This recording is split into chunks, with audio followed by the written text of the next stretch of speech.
Greetings everybody, welcome back to the channel. I know, completely different setup and everything like that.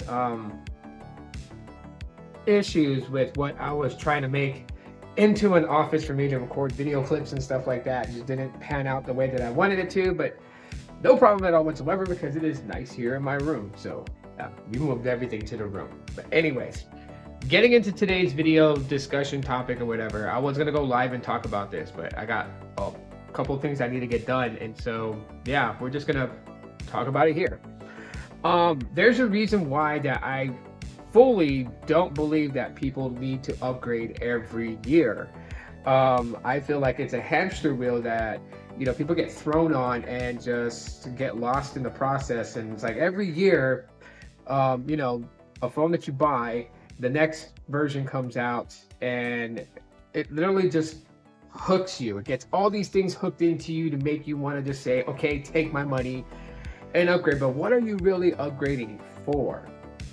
If you look back in mobile technology in the last 10 years, the way that upgrades have been, sometimes they have been worthy upgrades, a reason to upgrade to a new device. And then there's times where it's just been a smidge, a hair above the previous model and not really a good reason to upgrade. Is the reason why that when you look through the catalog of videos that I have going on, it's always like some form of a video that kind of like spotlights last year's device, 2 years ago's device, 3 years ago's device, because they are still good for what we do on our smartphones. They still can handle it. You do things like Facebook and Instagram and those types of things, right? You watch TikTok videos and whatever other social platform there is out there, you do it. And these phones can still hang, they can still run, they can still do what needs to be done. There are only maybe just like a few handful of reasons that would even mean that for someone would need to upgrade. Something like security patches, right? You want to get those security patch software updates because it definitely patches vulnerabilities that, can be huge exploits and a big security risk on your smartphone. And that's about it. But when it comes to like upgrading, the previous models of this one, maybe like the camera sensor was just like a hair weaker than what it is in this model. And then the one after this one, it's just a hair better. And it continues on that, right? Same thing with Google Pixels. I'm not just picking on OnePlus. I'm not saying OnePlus. I just have it in hand because I'm using this phone.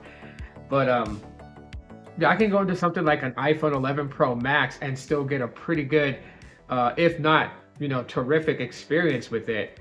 There are things that people will call out, like 5G, right? Like if you use something like a Pixel 4 XL, iPhone 11 Pro Max, people call out, well, it doesn't have 5G.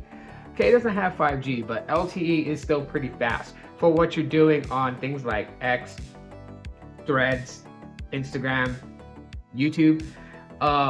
It can still pull it. It's not to the point like 5G is so so powerful that if you're on an LTE only device and you pull up a YouTube video, it's gonna crash like every 2 seconds. It's not even like that. You can still pull pretty well on LTE 4G. Just saying what it truly is. 5G is great. 5G brings you faster download speeds and faster uplink speeds. But the real core thing about 5G is the latency, right? So you got better latency, getting information from point A to point B lickety split. That's the true essence of 5G, alongside just faster download speeds and upload speeds. But it doesn't kill out LTE. So if you use something like an iPhone 11 Pro Max or a Pixel 4 XL, you can still use Facebook, Twitter, and all those things just fine. There's nothing that really makes it that superly obsolete. So my point is that you may get that feeling inside when a new phone is released and you're like, oh, that looks pretty cool and it's got a nicer design or a nicer color option than what you currently have. But before you go and bite the bullet and just throw out $700, $800, $900, $1,000 on that phone, ask yourself this question about your current model phone. Okay, does it perform good with battery life?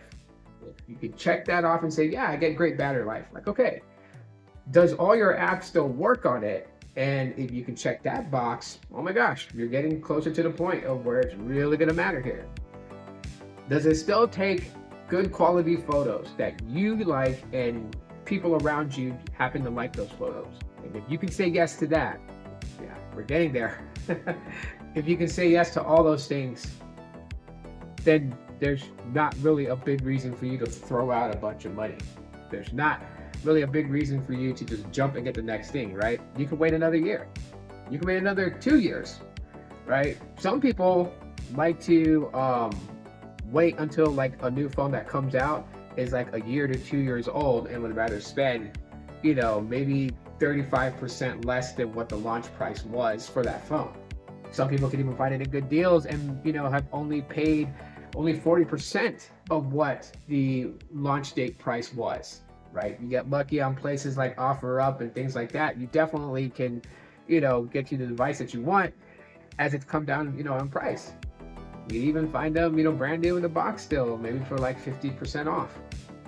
All I'm saying is, you know, to be real with everybody, like I like mobile technology. I like talking about it. I like talking about the newest devices that are coming out. I get excited for those things, you know, like who doesn't?